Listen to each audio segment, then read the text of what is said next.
Khawatirkan ambruk dapat mengancam perekonomian masyarakat. Jembatan gantung penghubung Pangkal Harapan RT 7, RW 9 Desa Karangrahi Kecamatan Pamenang, Kabupaten Merangin, nyaris ambruk akibat deras hujan. Pantauan di lapangan, di bawah tapak tiang jembatan itu terlihat tergantung, terkikis sangat parah akibat air hujan yang terjadi sejak Selasa sore hingga saat ini. Terlihat juga turap penahan tebing terlihat lari dari posisi awalnya. Jembatan adalah salah satu infrastruktur penting selain jalan, yang merupakan kebutuhan pokok suatu wilayah atau daerah untuk kepentingan masyarakat tentunya.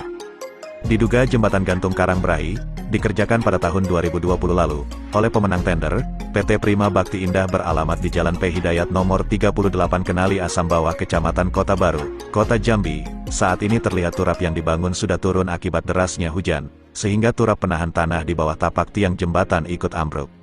Pembangunan jembatan dengan nilai pagu 2,8 miliar rupiah ini, bukanlah nilai sedikit yang seharusnya hal seperti ini tidak terjadi karena sebelum pelaksanaan tentunya sudah ada kajian terkait struktur tanah, medan lokasi yang akan dibangun. Tentunya konsultan perencanaan sudah mengkaji, mempertimbangkan hal tersebut. Kami berharap Pemprov dan Pemkab Merangin dapat mengkaji ulang apakah pembangunannya sesuai RAB atau tidak, jika tidak tentunya ada pihak yang harus bertanggung jawab. Setelah terjadi longsor tersebut, PJ Bupati Merangin bersama Kadis PUPR dan BPBD Merangin cek langsung kebenarannya. Tentunya harus mengambil langkah, mengantisipasi mengingat jembatan penghubung ini jalan umum. Jika jembatan ini ambruk, akan lumpuh juga perekonomian warga. Samsul Fuad Kepala Desa Karangrahi saat diminta tanggapan, membenarkan adanya longsor yang terjadi di bawah jembatan gantung tersebut secara lisan maupun surat sudah disampaikan kepada pihak terkait, agar mencari solusi sebelum jembatan ini ambruk. Tidak hanya itu, sumber ekonomi masyarakat sebagian berada di seberang jembatan, seperti sawit karet dan sawah. Perekonomian masyarakat juga tergantung pada jembatan itu. Anak-anak sekolah, jika jembatan itu ambruk tidak hanya warga yang dirugikan tapi juga pemerintah. Dana yang begitu besar hancur dalam berapa tahun saja. Terkait anggaran dana saya tidak tahu karena pihak pelaksana tidak melapor. Itu pun diberitahu pas ketemu di jalan pada tahun 2020 lalu, ucap Fuad. Nah, penyebab longsor ini itu hujan deras ya, pada Kamis malam. Jadi kejadian ini sekitar pagi hari Kamis. Ini longsornya.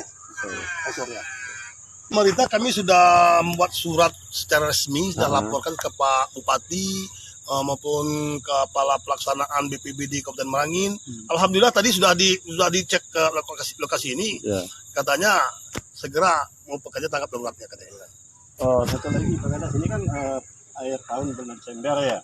Kemungkinan ini kan bisa jadi musim hujan ya kan. Nah kalau misalnya tanggapan dari pemerintah agak lambat, ya kan, ini langkah persiasif pemerintah itu apa dulu nih?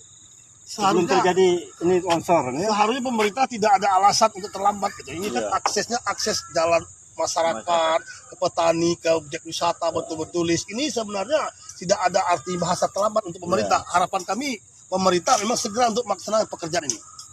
Jadi kalau memang jembatan ini putus, apa dampak kerugian bagi masyarakat atau Bapak Kadas sendiri? Wah, kerugian besar sekali. Yang jelas akses petani-tani saya yang tiap hari bisa menjual karet, menjual sawit ini terhambat gara-gara jembatan putus. Akses ini ini lah ya. Satu-satunya, cuma kalau itu tidak bisa di roda 4. Itu ada ya, tapi nggak layak juga, kayak itu udah tua juga jembatan. Cuma satu-satunya ini. Jadi memang benar-benar kami mengharap pada pemerintah segera terlaksana gitu. Tanggap daruratnya bisa dikerjakan gitu.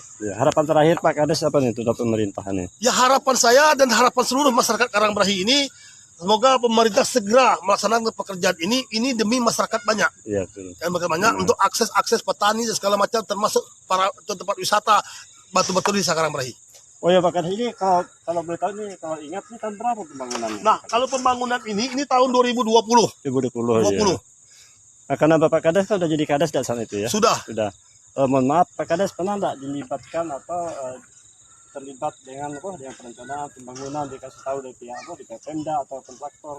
Kalau untuk pembangunan desa khususnya itu tidak ada yang dilibatkan, cuma dia datang hanya assalamualaikum kami mau bekerja, hanya sebatas itu.